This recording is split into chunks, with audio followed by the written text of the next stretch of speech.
In 1953, the most watched man on American television was a Catholic bishop in full episcopal regalia.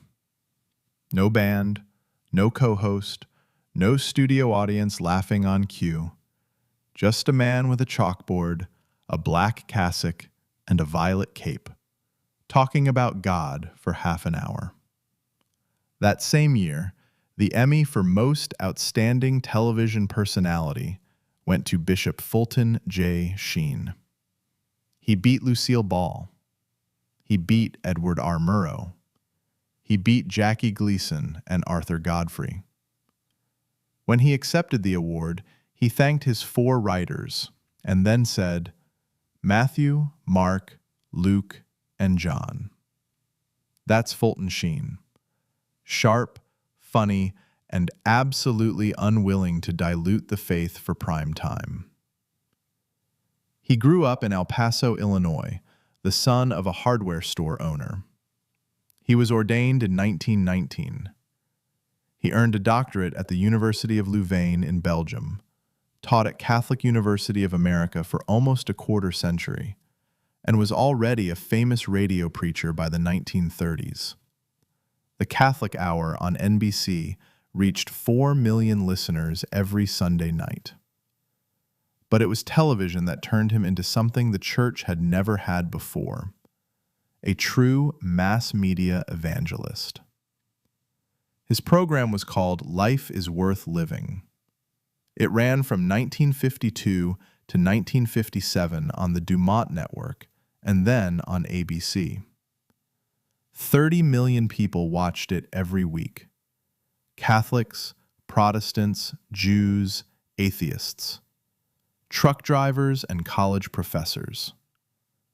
He got more fan mail than any other personality on television.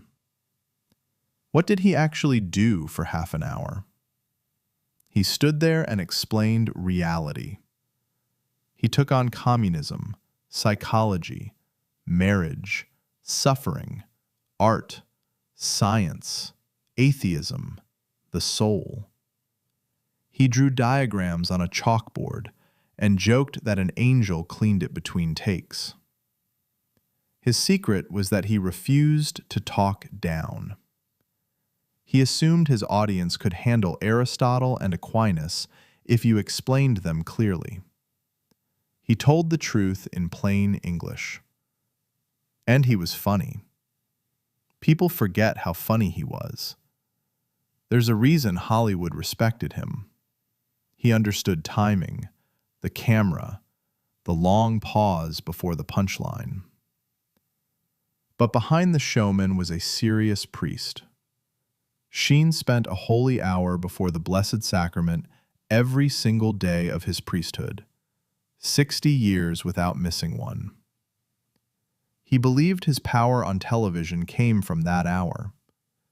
He used to say that the priest who does not pray will not preach. He was also one of the great converters of the 20th century. He brought Haywood Brown, the famous atheist columnist, into the church. He brought Clare Boothe Luce, the playwright and ambassador.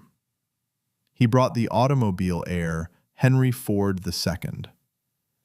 He brought Louis Boudens, who had been the editor of the Daily Worker, the official communist newspaper in America. When the church needed a hard case won, they sent Sheen. His success made him enemies. The most dangerous one was Cardinal Francis Spellman, the powerful Archbishop of New York.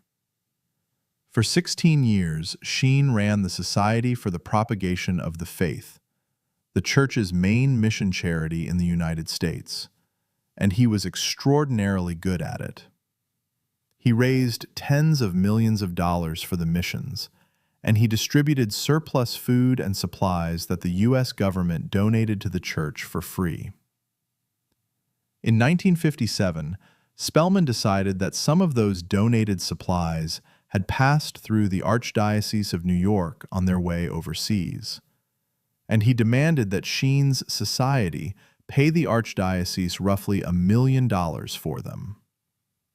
Sheen refused. The goods had been given freely by the government to be sent to the poor. They were not Spellman's to charge for. The fight went all the way to Pope Pius XII. The Pope called President Eisenhower, confirmed that the supplies had indeed been donated free by the United States, and ruled in Sheen's favor. Outside the papal apartments, Spellman is reported to have turned to Sheen and said, "I will get even with you."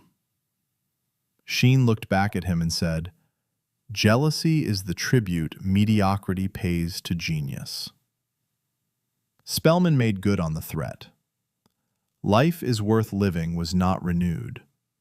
And in 1966, Sheen was sent to be the Bishop of Rochester, New York, what other prelates of the day called an ecclesiastical Siberia, far from the cameras and the spotlight. He spent his Rochester years trying to reform the diocese, ordaining priests, and quietly suffering the loss of his platform.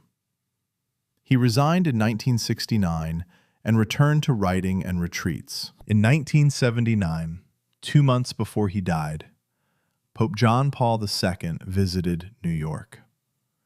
He embraced Sheen at St. Patrick's Cathedral and said, "You have written and spoken well of the Lord Jesus Christ. You are a loyal son of the Church." Sheen wept. He died at his prayer desk on December 9th, 1979, in front of the Blessed Sacrament, the way he had always wanted. The Church declared him venerable in 2012, and on September 24th of this year, Pope Leo XIV will beatify him in St. Louis, Missouri. His diagnoses of modern life, about anxiety, comfort, entertainment, the loss of the human person, read today like they were written last Tuesday. That's why we're doing this series. Not because Sheen was a celebrity, or because he beat Lucille Ball at the Emmys, though he did, but because he saw the spiritual sickness of the modern world more clearly than anyone of his generation. And he had the courage to name it on primetime television, in plain English, with a chalkboard and an angel. Over the next several episodes, we're going to walk through what he saw and what he wants us to do about it. His name was Fulton Sheen, the bishop who beat Hollywood, and the prophet who is still trying to reach us. This is the Catholic Frequency.